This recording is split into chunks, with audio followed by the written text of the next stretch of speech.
Hey everybody, Bradley here with Everyday Outdoors, and today we are going to be talking about deer mounts. Yeah, I know it's not really a super exciting topic, but since pretty much all of the deer seasons have ended, a couple might still be in, I figured that it might be something a lot of you are thinking about if you haven't already brought your deer to the taxidermist, so I figured we'd go ahead and cover it. So stick around, I think you all will still enjoy it.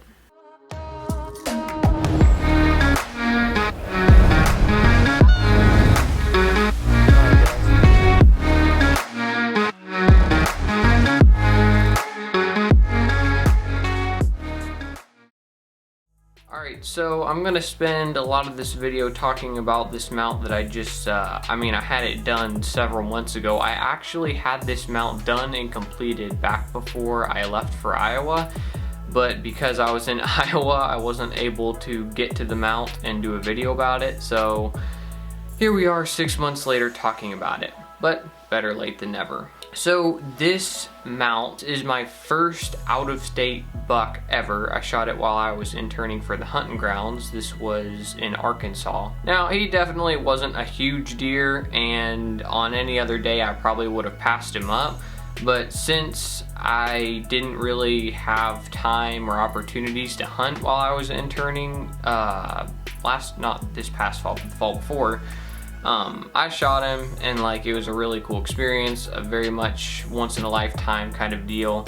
And if you all saw the episode, you remember that Steven was going to shoot the buck and then he lets me shoot it at the last minute. So even though he wasn't huge, it was definitely an awesome hunt and a really cool opportunity.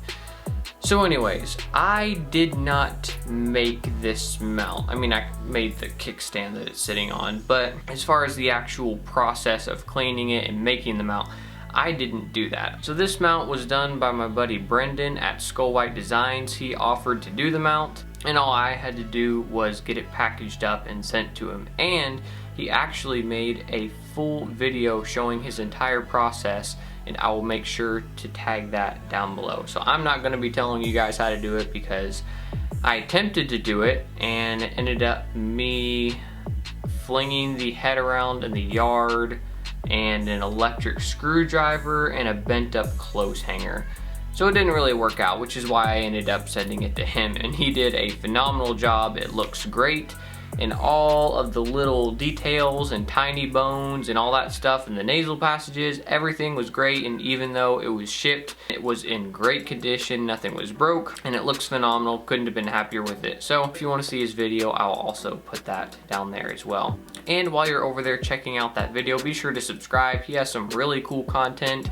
The guy has red stag hunts as well as wolf hunts. This guy has some incredible content, and you all are probably gonna go over there, realize how much cooler his hunts are, and then go subscribe to him and unsubscribe to me. But all that aside, be sure to go subscribe, go support his channel.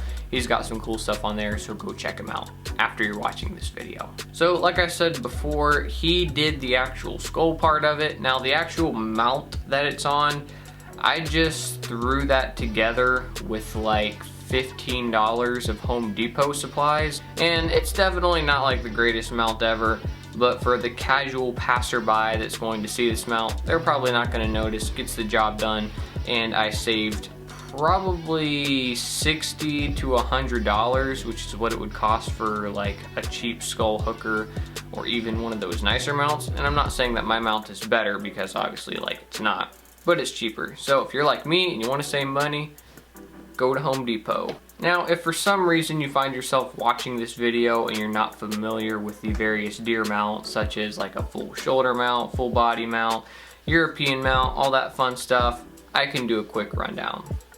So the most popular form of deer mounting is actually what I've got behind me here. You guys just can't see it. This is my 2017 buck, even though, like I said, you can't see it. This is a shoulder mount, and this is where it's the very lifelike, very well done, full head of the deer, if you're not familiar with it, but you probably are if you're watching this video. And these are probably one of the coolest and definitely the most popular. You can also get them on pedestals with a little bit of grass and weeds and sometimes trees around them. Those look really cool. I like those, but obviously The shoulder mounts alone are really expensive, plus you start adding pedestals and stuff like that, or even get a half body or full body mount, you're looking at tons and tons of money. I think this mount ran me somewhere near 500, which is average for most places. And that's the beauty of these European mounts, which is the style that I've got here, which is where it's just a bleached and cleaned skull, is that they are significantly cheaper. Getting a good bleach job can run between 75 and 100 bucks, I think, is average. Don't quote me on that, but I think that's pretty much an average price anywhere you go. It's usually sub $100. You're usually looking to spend like $60 to $100 on your mounting bracket, or 15 bucks if you have a Home Depot and a little bit of creativity, which, like I said, isn't going to look as good, but it gets the job done. So I like to use the European method on like smaller, I hate to use the word less special. So this buck behind me here, this shoulder mount, is the biggest deer I've ever shot, and it was really special to me, which is why I got the shoulder mount. But this European mount I've got here, it was just a lot smaller of a deer, and if he would have been a little bigger, I would have considered the shoulder mount, but at the time it just wasn't super practical, and I didn't have the resources to, like, you know, cape it out and do all that stuff, which I don't think I would have wanted to have done anyways, because he just wasn't that big of a deer. And in any other situation, I probably would have considered a shoulder mount, but at the time, the European mount just felt like the best choice. And not only are they super cheap and really efficient, they look really nice. They are very clean, very elegant design. I guess some people may not be into like the deadhead skull look, but me personally, I really like the look. I think it's nice and clean and still is able to get the point across of having your trophy displayed with dignity. So all in all, I really like this method. Alright guys, that's gonna be it for me today. If you find yourself at the end of the 2020-2021 deer season with some success and you've shot a deer and you're not sure what to do with it, I hope that this video helped in some way. And if not, I hope you all gathered something from it or otherwise just enjoyed it. And if you did, be sure to leave a comment down below with any thoughts, comments, questions, or concerns. And one more reminder before I get off here, be sure to go check out Brendan's channel down below, SkullWhite Designs. He's got some really cool content and also does the full video tutorial on how he cleaned my buckhead. So be sure to go check that out and subscribe to his channel. Alright everybody, thanks so much for watching. I hope you all have enjoyed Everyday Outdoors, and until next time, God bless.